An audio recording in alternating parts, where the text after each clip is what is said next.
Around this time last year, I made a video that covered the states with the highest percentage of openly LGBTQ residents, and many of you loved it. Well, the newest report has been released, and that means we now get to explore the current queer states in 2025.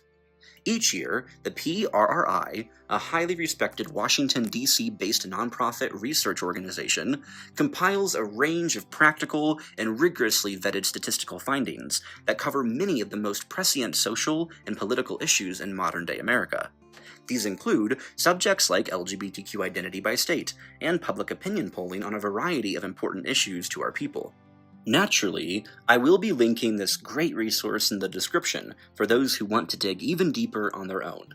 If you enjoy staying informed and find data as entertaining as I do, it will definitely be worth your time.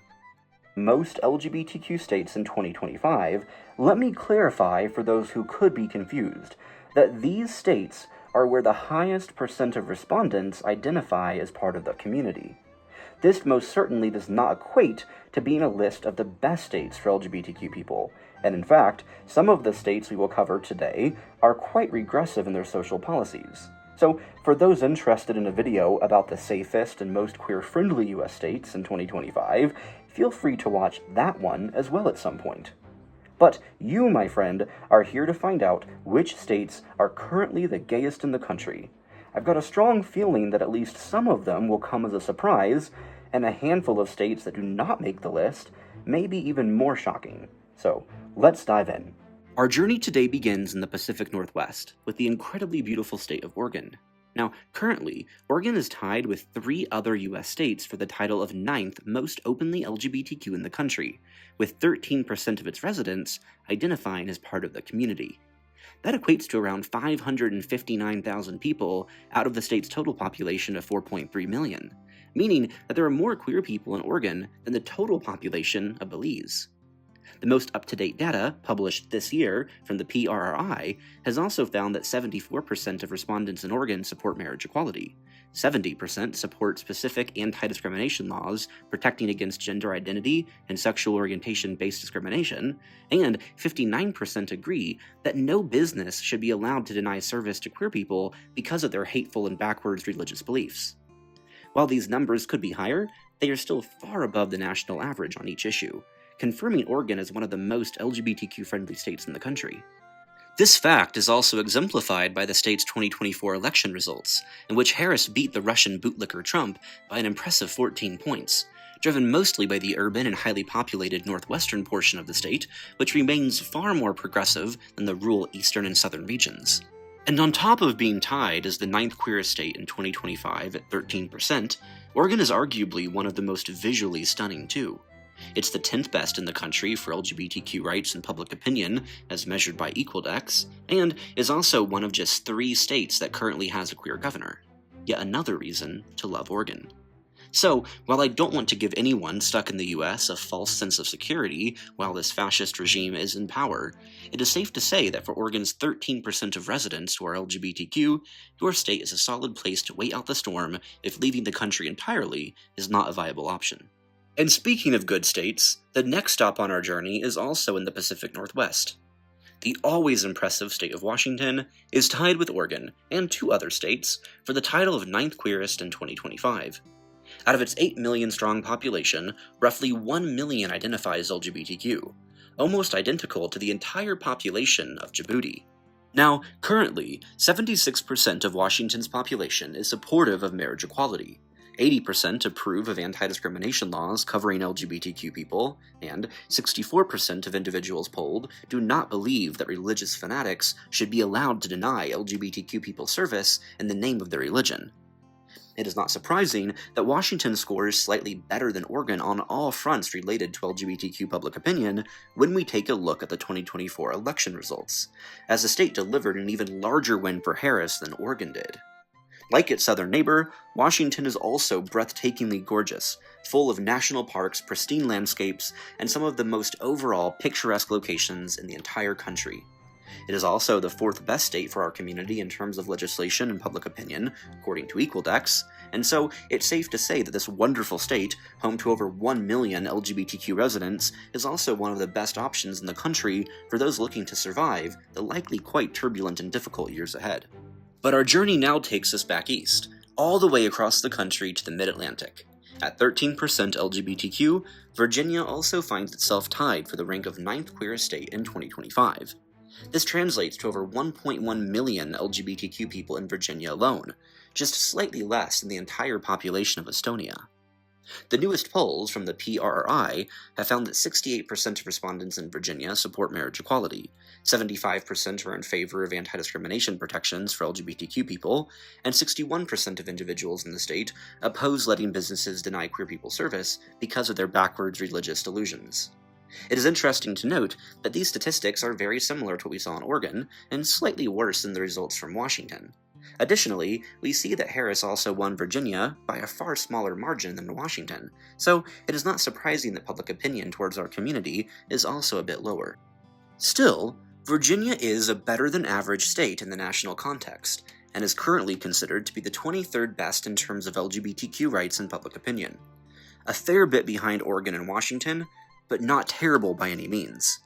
And so, for any queer people watching today from Virginia, take heart in the fact that your state is home to more than 1 million other LGBTQ individuals, and that while no state is perfect, and nowhere in the USA can truly be considered safe at this time in history, Virginia is undoubtedly above average and seems to still be committed to upholding human rights and individual liberty.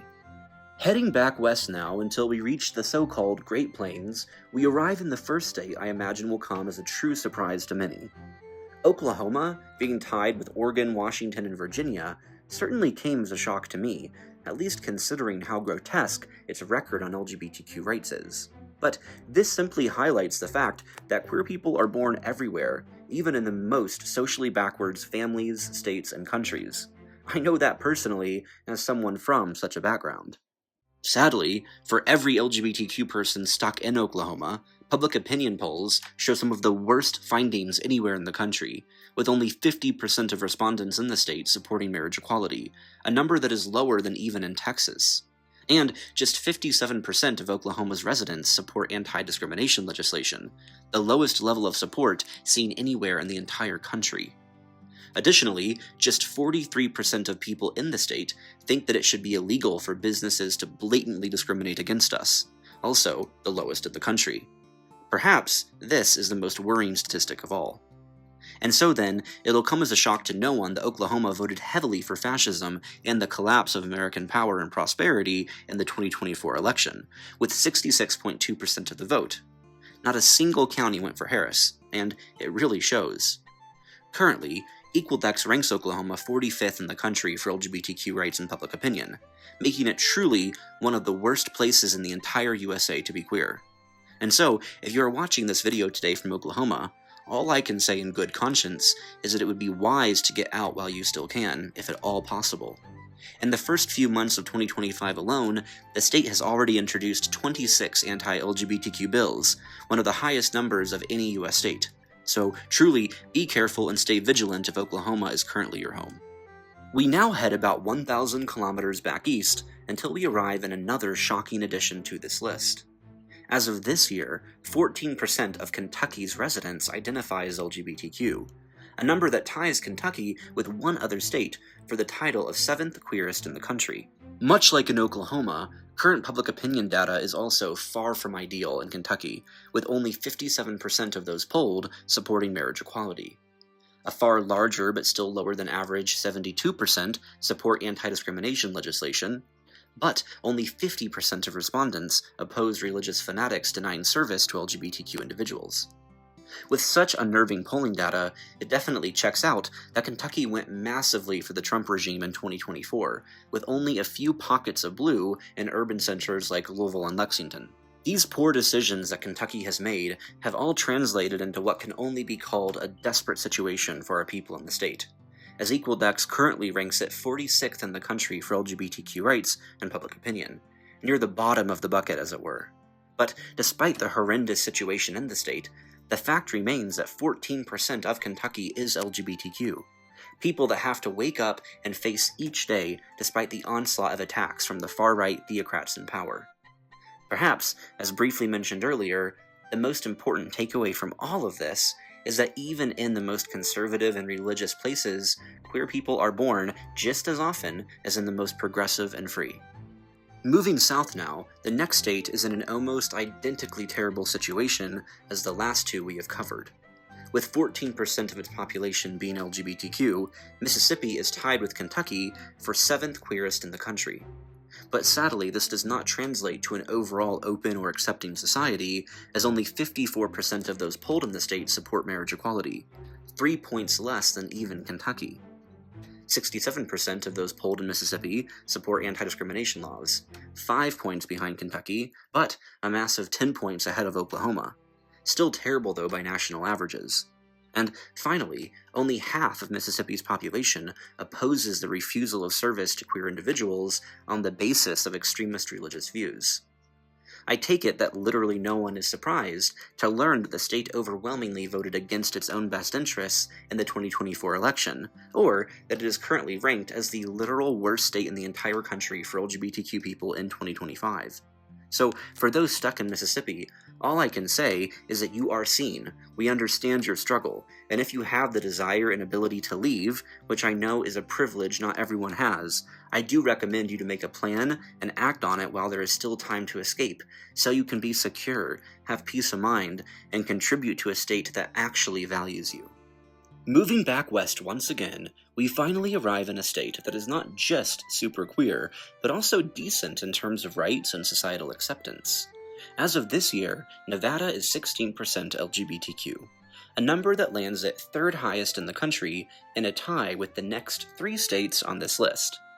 This means that Nevada is home to an impressive 500,000 queer individuals, a higher number than the entire population of Iceland, just to put it in perspective. In 2025, a solid majority of 72% in Nevada support marriage equality, 76% are in favor of anti-discrimination laws, and 57% of respondents oppose the concept of letting religious people deny services to others simply for being LGBTQ. Overall, these numbers are not bad by national standards, and are far above other red states in particular. This is in part driven by the fact that Nevada is more of a purple state than a solid red one, and each election is a toss-up. Still, the way it voted in 2024 was massively disappointing, and knowing the state, I imagine many are feeling deep regret with the choice they made. And as such, it is perhaps not too inconceivable that Nevada has quite the unique array of policies that don't fully align with what one would expect in a traditionally red or blue state. For example, Nevada currently is tied with Oregon as the 10th best in the country for our people. Yes, Nevada truly has made some big fumbles recently, but according to the data, it is nevertheless still a decent place to be queer, at least when compared to the American average. And with an impressive 16% of its population being LGBTQ in 2025, queer Nevadans are in good company. Moving now to the icy northern reaches of the country, we eventually arrive in Alaska, another state that is somehow tied with Nevada for the 3rd spot on today's list. I'm curious if this placement makes sense to you, or if you are as shocked to hear this as I was. Currently, support for marriage equality in this truly unique state sits at 70%, and even higher, 78% of Alaskans are in favor of anti-discrimination legislation. Furthermore, 60% of those polled in the state do not feel that businesses should be allowed to deny people service simply for being queer. A decent number by national standards, and an incredible result when compared to most other red states. Because, like Nevada, Alaska is also quite a difficult state to categorize, despite it consistently voting for the wrong candidate. Unlike the deeply religious and traditionalist red states that we are used to discussing, Alaska seems to vote Republican for other reasons, relating to natural resource extractions and an impression that conservatives value self-reliance more than liberals, just to name 2 of the many uniquely Alaskan motivations. As such, Alaskans tend to value people minding their own business and letting others live whatever life they want to in private as long as it does not impact anyone else. And this likely plays heavily into the fact that the state truly has a decent LGBTQ rights record, and its high levels of societal acceptance. So, while Alaska is definitely not everyone's cup of tea, it is undeniably a place of majestic natural beauty, and it is one of the few red states where our people still have many fundamental rights. Alaska is a state in which most people don't care who you are as long as it does not impact them personally, a perspective many could learn from. Heading far to the southeast now, for just under 6,000 kilometers, we eventually arrive in New England, where we find the state of Rhode Island, also tied for the title of third most LGBTQ in 2025. The latest polls in this state also find that 79% of individuals are supportive of marriage equality, 80% are in favor of anti-discrimination laws, and 75% of respondents in Rhode Island oppose allowing businesses to withhold their services from LGBTQ people due to beliefs in fairy tales.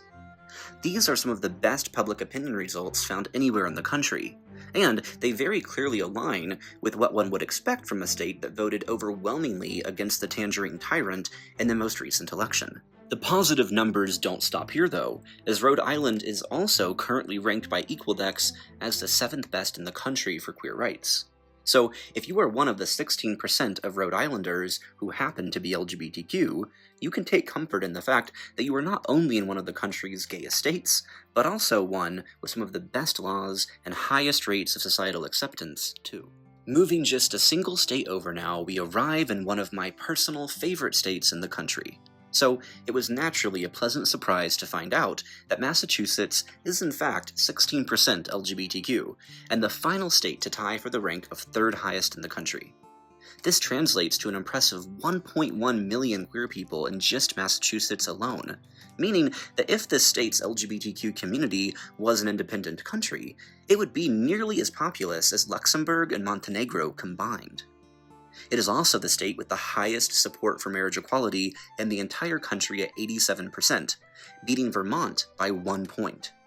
In terms of support for anti-discrimination legislation, Massachusetts comes in second nationally with 86% approval, this time 4 points behind Vermont.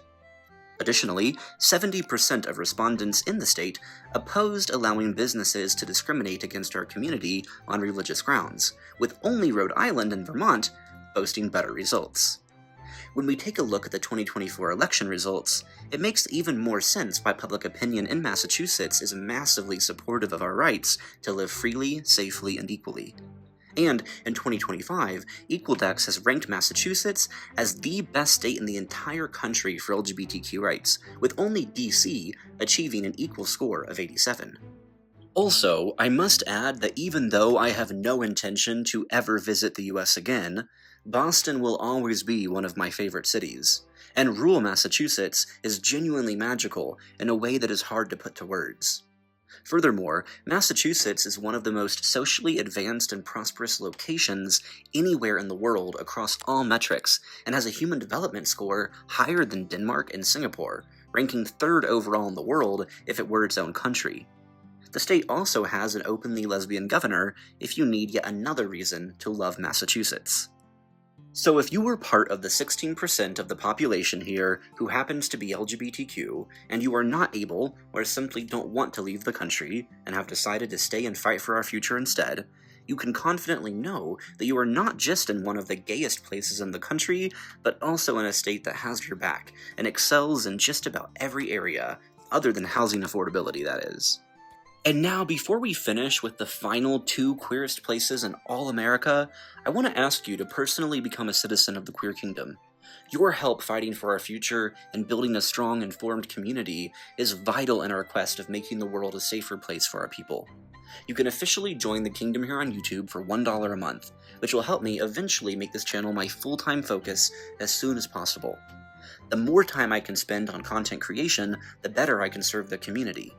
You will also get access to some cute custom queer emojis and epic crown icons next to your comments on this channel that change and evolve the longer you are a member. Additionally, monthly live streams are always public, but they are eventually moved to the members-only feed afterwards. Controversial videos covering heavy subjects that are not quite YouTube-friendly are also privately posted for citizens of the kingdom so that we can all stay informed. And, finally, joining the Queer Kingdom here on YouTube gives you the ability to chat with me and fellow members through access to our Queer Kingdom members Discord. I look forward to meeting you and working with you to create a safe and prosperous world for our people, one step at a time. Now, our next stop is actually the last state on this list, but is the second to last jurisdiction that we will be covering today. With a population that is 17% LGBTQ, New Mexico is an incredibly queer state to say the least. Sadly though, public opinion polling remains just around the national average, with only 61% of those polled in the state supporting marriage equality, 70% approving of anti-discrimination legislation, and 57% of respondents disagreeing with the concept of letting religious fanatics deny service to LGBTQ people. All poll results that are decent by national standards, but far from incredible. New Mexico did vote for Harris by a 6-point margin, and was the only state in the region other than Colorado to vote against the far-right lunatics currently destroying our country's credibility, prosperity, civil liberties, and future. Currently, New Mexico is also considered to be the 13th best state in the country for LGBTQ rights according to Equaldex, and boasts a nearly perfect legal record. I personally feel like the state is far too often forgotten, and definitely deserves more attention, especially from our community. It boasts quite a few breathtaking areas of natural beauty, like White Sands National Park, and, best of all, shares a border with Mexico, in case things get bad enough for us in the future where we need to literally escape, Handmaid's Tale style. So, for the 17% of New Mexicans who are LGBTQ, you guys have the bragging rights as being from the queerest state in America. And last but not least, we have to cover the absolute most densely LGBTQ jurisdiction in the country, Washington, D.C. Now, D.C. is of course not a state, although it does have a larger population than Vermont and Wyoming.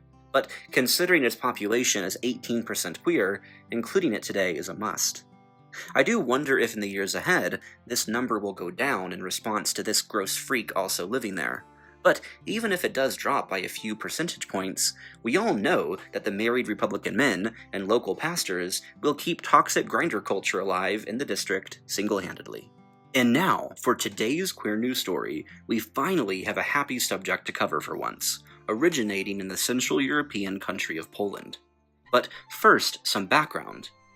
Over the past decade, Poland made a very shameful name for itself as one of the most openly anti-queer and socially backwards countries in all of the European Union. The situation was so terrible that even the most basic civil liberties, such as free speech and assembly, were being taken away from LGBTQ people in the country. Hostile zones were established in cities across Poland where LGBTQ people, opinions, and life were heavily censored, suppressed, and met with barbaric hate-filled attacks. This was encouraged by the country's radical right and the wannabe fascist PIS party, that was governing the country until late 2023. This group of cowardly thugs frequently used state media to blame queer people for the country's problems and scapegoat us for their every shortcoming. During this period, Poland had a reputation nearly as terrible as Hungary within the EU and our global LGBTQ community alike. But thankfully, the 2023 parliamentary election in Poland saw this pathetic extremist party lose power, and the much more moderate Civic Platform replace them. While things have not been perfect under their leadership, they certainly have been trending in the right direction on multiple fronts, with one such example happening just this week, when the final jurisdiction in the country to maintain a, quote, LGBTQ-free zone voted to end the years of persecution. Now, as of April 24th, 2025, not a single jurisdiction in Poland has any censorship and signals that after years of regression, the country is moving in the right direction again. In fact, the current Polish Prime Minister has even committed to introducing civil unions in the country. Many LGBTQ Poles I know are hesitant to get excited until the promise is kept, however. But even now, it is clear that the situation in Poland is improving and other positive developments seem likely on the horizon. Thank you, friends, for watching and spending time today with me, as we seek to spread the word about important topics in the community. For those interested, you are more than welcome to stay around and join our increasingly powerful kingdom here on YouTube as we fight for our future. Until next time, QK out.